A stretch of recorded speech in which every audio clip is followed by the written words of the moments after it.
تیرے ہی نور کی پھیلی ہے روشنی، چاند تاروں نے تجھ سے لینی ہے روشنی۔ بسم اللہ الرحمن الرحیم، نحمدہ ونصلی ونسلم علی رسولہ الکریم، اما بعد فاعوذ باللہ من الشیطان الرجیم، بسم اللہ الرحمن الرحیم۔ لقد من اللہ علی المؤمنین اذ بعث فیہم رسولا، وقال النبی صلی اللہ تعالی علیہ وسلم ان اللہ اصطفى کنانۃ من ولد اسماعیل واصطفى قریشا من کنانۃ واصطفى من قریش بنی ہاشم واصطفانی من بنی ہاشم، او کما قال علیہ الصلاۃ والسلام۔ حمد و ثنا کے بعد نہایت ہی واجب القدر ناظرین کرام، السلام علیکم ورحمۃ اللہ وبرکاتہ۔ انشاءاللہ العزیز ہر روز ہر جمعے کو بعد نماز جمعہ آپ P T N T V channel کے نام سے اور اس چینل سے ایک پروگرام سیرت النبی صلی اللہ تعالی علیہ وسلم کے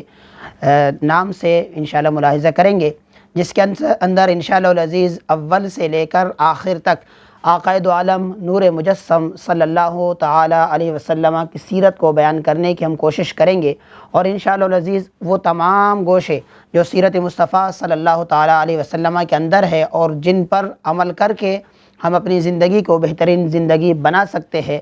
قرآن مجید فرقان حمید کے مطابق کہ اللہ تعالیٰ نے فرمایا کہ لقد کان لکم فی رسول اللہ اسوۃ حسنہ، کہ رسول اکرم نور مجسم صلی اللہ تعالیٰ علیہ وسلم کی سیرت تمہارے لیے بہترین نمونہ ہے، تمہارے لیے مشعل راہ ہے۔ اور اسی کے ساتھ ساتھ میں P T N T V channel کے تمام ہی عہدیداران کو مبارکباد پیش کرتا ہوں کہ آپ نے ایک بہترین پروگرام سیرت نبی صلی اللہ تعالی علیہ وسلم کے نام سے شروع فرمایا ہے۔ رب تعالیٰ کی بارگاہ میں دعا ہے اللہ تعالیٰ تمام واقعات کو اور سرور دو عالم صلی اللہ تعالی علیہ وسلم کی سیرت کو صحیح معنوں میں بیان کر کے اس پر عمل کرنے کی توفیق عطا فرمائے۔ یقیناً یہ بات تو ہم سبھی جانتے ہیں کہ سرور دو عالم نور مجسم صلی اللہ تعالی علیہ وسلم جس وقت اس دنیا میں تشریف نہیں لائے تھے، اس سے پہلے معاشرے کے اندر طرح طرح کی برائیاں پائی جاتی تھی۔ یہ وہ معاشرہ تھا کہ جس کے اندر بچیوں کو زندہ درگور کیا جاتا تھا، اس خوف سے کہ کہیں ایسا نہ ہو ان کی وجہ سے ہمیں ان کے لیے روٹی روزی کا اہتمام کرنا پڑے۔ اور پھر اللہ تعالیٰ نے قرآن مجید میں فرمایا کہ وَلَا تَقْتُلُوا أَوْلَادَكُمْ خَشْيَةَ إِمْلَاقٍ، کہ تم اپنے بچوں کو بھوک کی وجہ سے ہلاکت میں مت ڈالو اور اپنے بچوں کو ہلاک نہ کرو۔ اور اسی طریقے سے اس زمانے میں آپ جانتے ہیں کہ لوگ جو ہے وہ معاشرے کی خرابیوں میں سے ایک خرابی یہ تھی کہ وہ ایک دوسرے کے سامنے اپنی بڑائی کو بیان کرتے تھے اور ایک دوسرے پر فخر کرتے تھے اور اپنے آپ کو عربی کہتے تھے۔ تو یہ معاشرے کے اندر اس طریقے سے کچھ خرابیاں تھیں، اور اسی طریقے سے معاشرے کے اندر کچھ اچھائیاں بھی حضور سرور دو عالم صلی اللہ تعالی علیہ وسلم کی آمد سے پہلے پائی جاتی تھی۔ ان اچھائیوں کا بھی ہم ذکر کریں گے، اور پھر سرور دو عالم صلی اللہ تعالی علیہ وسلم کی جو جد اعلیٰ ہے ان کے حوالے سے بھی انشاءاللہ ہم آپ کے سامنے بیان کریں گے کہ وہ اس معاشرے کے اندر رہتے ہوئے ان اچھائیوں کو اپنایا کرتے تھے، اور معاشرے کے اندر جو خرابیاں پائی جاتی تھی ان خرابیوں سے کس طرح اپنے آپ کو بچایا کرتے تھے۔ آقا دو عالم نور مجسم صلی اللہ تعالی علیہ وسلم کی آمد سے قبل لوگوں میں مہمان نوازی کا بڑا اہتمام تھا، بڑے زور و شور کے ساتھ مہمان نوازی کرتے تھے۔ اور سرور دو عالم نور مجسم صلی اللہ تعالی علیہ وسلم جس وقت تشریف لائے تو آپ نے اہل عرب کے اس رسم کو ہمیشہ کے لیے جاری فرمایا، اور فرمایا کہ من کان یؤمن باللہ والیوم الآخر فلیکرم ضیفہ، کہ جو شخص اللہ اور اس کے رسول صلی اللہ تعالی علیہ وسلم پر ایمان رکھتا ہے اسے چاہیے کہ وہ اپنے مہمان کے لیے مہمان نوازی کرے۔ اور سرور دو عالم نور مجسم صلی اللہ تعالی علیہ وسلم کی جد اعلیٰ ہے، آپ کے جو پیچھے جد ہے ان میں سب سے پہلا جو نام ہے وہ قریش کا ہے۔ آقا دو عالم صلی اللہ تعالی علیہ وسلم قریشی بھی ہے۔ اب قریش کیوں ہے، کس طریقے سے انہیں قریش کہا جاتا تھا، اس حوالے سے مختلف روایات موجود ہے۔ قریش جس شخص کا نام تھا،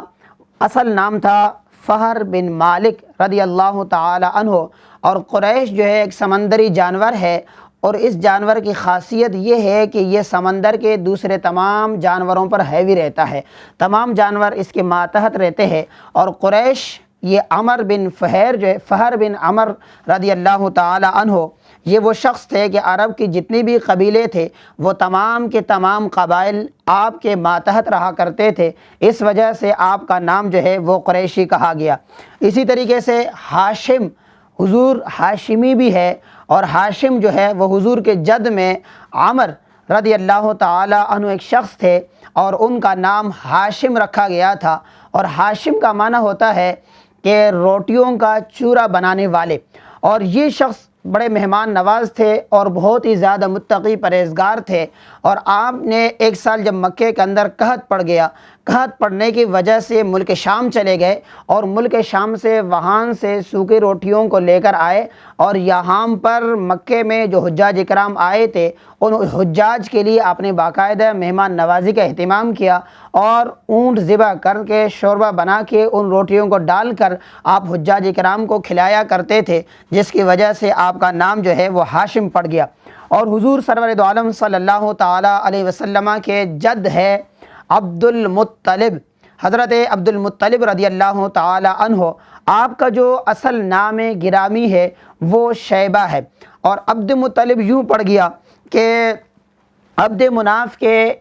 مختلف 4 بیٹوں کا ذکر ہے، اور ان میں سے جو سب سے بڑے بیٹے ہیں، سب سے بڑے بیٹے کا نام ہاشم ہے، اور چھوٹے بیٹے کا نام مطلب تھا۔ اور پھر ہاشم، اصل میں عبد المطلب رضی اللہ تعالی عنہ یہ ہاشم کے بیٹے ہیں۔ حضرت ہاشم رضی اللہ تعالی عنہ کا جب انتقال ہوا اور ان کی شادی خانہ آبادی جو ہے مدینہ طیبہ سے ہوئی تھی، اور جب ان کا انتقال ہوا تو ان کے گھر والے یہی مدینہ طیبہ میں رہا کرتے تھے۔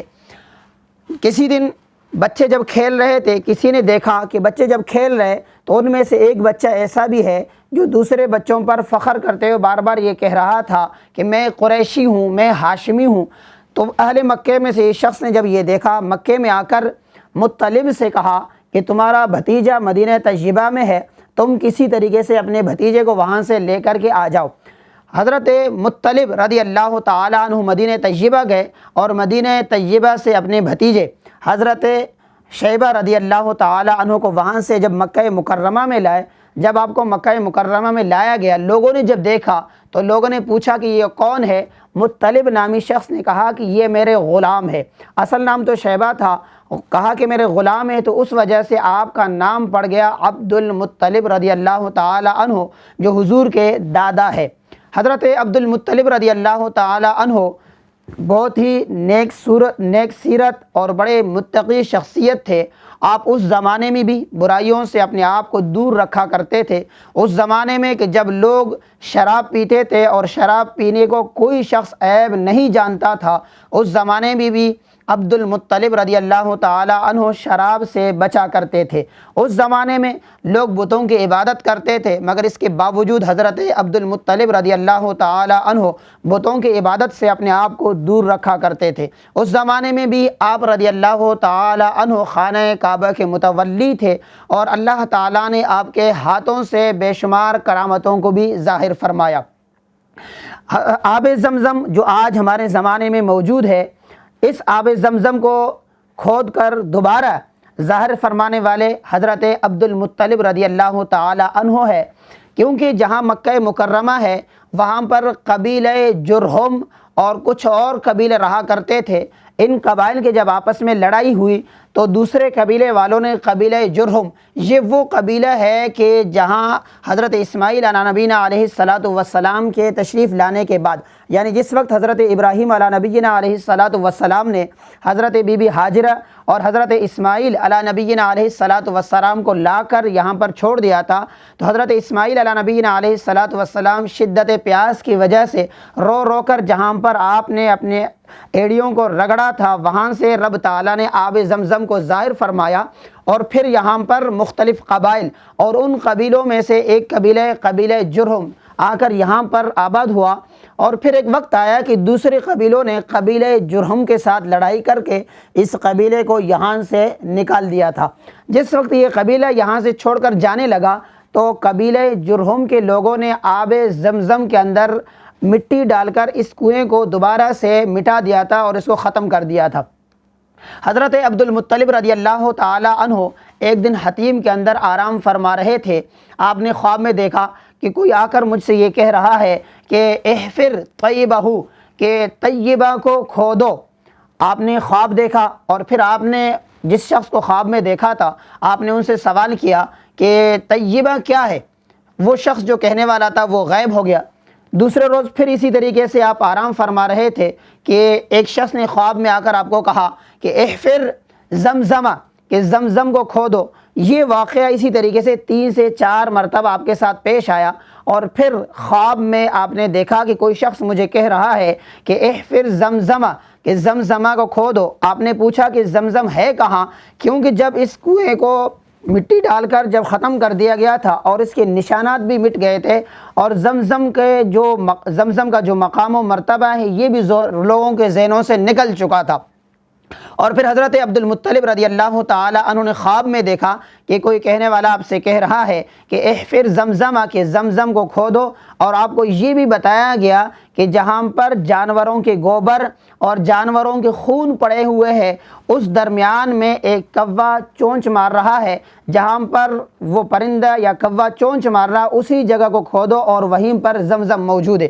کیونکہ لوگ جو ہے بتوں کے نام پر حرم شریف میں لا کر جانوروں کو ذبح کرتے تھے، تو یہ بتایا گیا کہ جہاں پر جانوروں کو ذبح کر رہے ہیں، جو جانوروں کو ذبح کرنے کا مقام ہے وہیں پر جو ہے یہ جگہ موجود ہے، وہاں کھودو تو وہاں پر آب زمزم ہے۔ آپ رضی اللہ تعالی عنہ نے منت مان کر اپنے بیٹوں کے ساتھ اس مقام پر آپ نے کھدائی شروع کر دی، اور پھر رب تعالیٰ نے آپ کو کامیابی عطا فرمایا، اور یوں آپ نے آب زمزم کو کھود کر دوبارہ لوگوں کے لیے ظاہر فرمایا، اور آپ یوں جو ہے لوگوں کو، حجاج کرام کو اس زمانے میں بھی آب زمزم سے خوب پانی پلایا کرتے تھے، اور وہ سلسلہ آج تک جاری و ساری ہے جس سے ہم مستفیض ہو رہے ہیں۔ اور پھر آپ رضی اللہ تعالی عنہ کے زمانے میں واقعہ فیل بھی پیش آیا۔ واقعہ فیل کیا ہے کہ ملک شام کے اندر ابرہہ نامی ایک بادشاہ رہا کرتے تھے۔ انہوں نے وہاں پر ملک شام صنعاء کے اندر ایک عبادت خانہ بنایا کہ لوگ خانہ کعبہ کے بجائے اس جگہ پر آ کر عبادت کرے، وہیں پر آ کر طواف کرے۔ صنعاء کے اندر ملک شام میں کسی شخص کو پتہ چلا کہ وہاں پر اس نے کوئی اس طرح کی جگہ تیار کی ہے، تو ایک بندہ وہاں جا کر اس جگہ کی بدتمیزی کر کے وہاں پر نجاست وغیرہ ڈال کر وہاں سے بھاگ کے دوبارہ مکہ مکرمہ آیا۔ جب ابرہہ بادشاہ کو پتہ چلا تو اس نے وہاں سے اپنے لشکر کو لے کر مکہ مکرمہ کو گرانے کے لیے، جلانے کے لیے لشکر کو لے کر وہاں سے روانہ ہوئے۔ ابرہہ بادشاہ جب حرم پاک کے قریب پہنچے تو اس نے اپنے قاصدوں کو کہا کہ جا کر حرم پاک کے اندر جو جو جانور تمہیں ملے ان جانوروں کو اٹھا کر کے، ان جانوروں کو ہانک کر کے ہمارے پاس لے آؤ۔ اب اس کے جو قاصدین تھے، اس کے جو چاہنے والے تھے، ان جانوروں کو ہانک کر جب ابرہہ بادشاہ کے پاس لے کر کے گئے، ان جانوروں کے اندر حضرت عبد المطلب رضی اللہ تعالی عنہ کے 200 اونٹ بھی شامل تھے۔ آپ رضی اللہ تعالی عنہ نے کسی طریقے سے راستہ نکال کر ابرہہ بادشاہ سے ملنا چاہا۔ جب آپ ابرہہ بادشاہ کے پاس ملنے کے لیے گئے تو ابرہہ بادشاہ نے یہ سمجھا کہ شاید یہ میرے پاس آئے ہیں تو مجھ سے مذاکرات کریں گے۔ آپ نے پوچھا کہ یہ کون ہے؟ تو بتانے والوں نے ابرہہ بادشاہ کو بتایا کہ یہ قریش کے سردار ہے اور حرم کے متولی ہے۔ تو وہ یہ سمجھنے لگے کہ شاید آج آپ آ کر ہم سے مذاکرات کریں گے، مگر جب آپ وہاں پر چلے گئے تو جب بات ہوئی تو آپ نے کہا کہ میں اپنے جانوروں کے لیے آیا ہوں۔ تو ابرہہ بادشاہ نے کہا کہ میں تو یہ سمجھ رہا تھا کہ تم جو ہے مجھ سے آ کر مذاکرات کرو گے، اور میں حرم کو گرانے کے لیے آیا ہوں اور تم میرے پاس آ کر مجھ سے جانور مانگ رہے ہو۔ تو حضرت عبد المطلب رضی اللہ تعالی عنہ نے جو جواب دیا، آپ نے فرمایا کہ میں تو اپنے جانوروں کا مالک ہوں، میں اپنے جانوروں کو لینے کے لیے آیا ہوں، اور وہ جو حرم پاک ہے جسے تم گرانے کے لیے آ رہے ہو اس کا مالک کوئی اور ہے، انشاءاللہ وہی اس کا حفاظت فرمانے والا ہے۔ اور پھر آپ اپنے جانوروں کو لے کر حرم پاک میں آئے، اور آنے کے بعد پھر آپ نے اپنے لوگوں سے فرمایا کہ کل ہم حرم پاک کو چھوڑ کر پہاڑوں میں نکلتے ہیں اور رب تعالیٰ اپنے گھر کی خود حفاظت فرما لے گا۔ اور یہی ہوا کہ دوسرے روز حضرت عبد المطلب رضی اللہ تعالی عنہ اور حرم پاک میں جتنے بھی افراد تھے طواف کر کے خانہ کعبہ میں دعا کر کے خانہ کعبہ سے باہر نکلے، اور حضرت عبد المطلب رضی اللہ تعالی عنہ نے اللہ کے بارگاہ میں عرض کی، باری تعالیٰ اس گھر کا تو ہی حفاظت فرمانے والا ہے، اس بادشاہ سے ہم تو مقابلہ نہیں کر سکتے ہیں، تو ہی اس سے اپنے گھر کو حفاظت فرمائے گا۔ حضرت عبد المطلب رضی اللہ تعالی عنہ اور آپ کے دیگر ساتھی جو ہے حرم پاک کو چھوڑ کر پہاڑوں میں گھاٹیوں میں چلے گئے۔ ابرہہ بادشاہ نے جب یہ چاہا کہ میں خانہ کعبہ پر چڑھائی کروں اور میں اسے منہدم کر لوں، تو صبح کو جب اس نے اپنے فوجیوں کو تیار کیا اور حرم پاک پر جب اس نے حملہ کرنے کا ارادہ کیا، تو جس ہاتھی پر یہ بادشاہ سوار تھا، تاریخ نگاروں نے لکھا ہے، مورخین نے لکھا ہے کہ جس ہاتھی پر یہ سوار ہو کر حرم پاک کی طرف آنا چاہ رہا تھا، مگر رب تعالیٰ کا یہ قدرت کہ وہ جانور حرم پاک کی طرف آنے کے لیے تیاری نہ ہو، وہ کافی کوشش کرتا رہا مگر وہ ہاتھی اس طرف آنے کے لیے تیار نہیں۔ پھر وہ جب اس جانور کو گھمائے ملک شام کی طرف، دوسرے شہروں کی طرف، تو وہ فوراً سے بھاگنے لگا۔ تو بادشاہ نے کہا کہ کسی بھی طریقے سے حرم پاک کو جو ہے ہم نے منہدم کرنا ہے۔ اتنی میں رب تعالیٰ نے پرندوں کے جھنڈ کو ان کی طرف روانہ فرمایا، جسے اللہ تعالیٰ نے قرآن مجید میں یوں بیان فرمایا، الم تر کیف فعل ربک باصحاب الفیل الم یجعل کیدہم فی تضلیل وارسل علیہم طیرا ابابیل ترمیہم بحجارۃ من سجیل فجعلہم کعصف مأکول۔ اس صورت کے اندر رب تعالیٰ نے واقعہ فیل کو بیان فرمایا کہ کیا تم نے دیکھا نہیں کہ آپ کے رب نے فیل والوں کے ساتھ کیا کیا؟ وہ پرندے جو چھوٹے چھوٹے پرندے تھے، وہ چھوٹے چھوٹے کنکریاں لے کر جو ابرہہ بادشاہ کے فوجی تھے ان کے اوپر برسایا کرتے تھے، وہ کنکر جہاں جہاں لگتے تھے وہاں سے جو ہے ان کے گوشت اور ان کی ہڈیاں گل کر گر جانے لگتے تھے۔ اور پھر یہی ہوا، ابرہہ بادشاہ اور اس کے فوجی جو ہے نا کئی وہیں ہلاک ہو گئے، اور کئی لوگ وہاں سے چھوڑ کر بھاگ کر دوبارہ ملک شام صنعاء کی طرف بھاگ کر نکل گئے، اور یوں رب تعالیٰ نے خانہ کعبہ کو محفوظ فرمایا۔ حضرت عبد المطلب رضی اللہ تعالی عنہ کے بیٹے حضرت عبداللہ رضی اللہ تعالی عنہ ہے، اور حضرت عبداللہ رضی اللہ تعالی عنہ نہایت ہی حسین و جمیل، نہایت ہی خوبصورت، نہایت ہی با اخلاق شخصیت کے حامل تھے، اور کیوں نہ ہو کہ رب تعالیٰ نے پھر آپ ہی سے حضرت محمد مصطفیٰ احمد مجتبیٰ صلی اللہ تعالی علیہ وسلم کو پیدا فرمانا تھا، اور پھر رب تعالیٰ نے آپ سے آپ کے بیٹے حضرت محمد مصطفیٰ احمد مجتبیٰ صلی اللہ تعالی علیہ وسلم کو پیدا فرمایا۔ اس کے بعد کے جو واقعات ہیں انشاءاللہ العزیز اگلے پروگرام میں آپ ملاحظہ کریں گے۔ رب تعالیٰ کی بارگاہ میں دعا ہے اللہ تعالیٰ ہم سب کو ان واقعات کو سمجھ کر اور ان کے اندر جو مقام عبرت ہے ان سے ہمیں عبرت حاصل کرنے کی توفیق عطا فرمائے۔ وآخر دعوانا ان الحمدللہ رب العالمین۔ تیرے ہی نور کی پھیلی ہے روشنی، چاند تاروں نے تجھ سے لینی ہے روشنی۔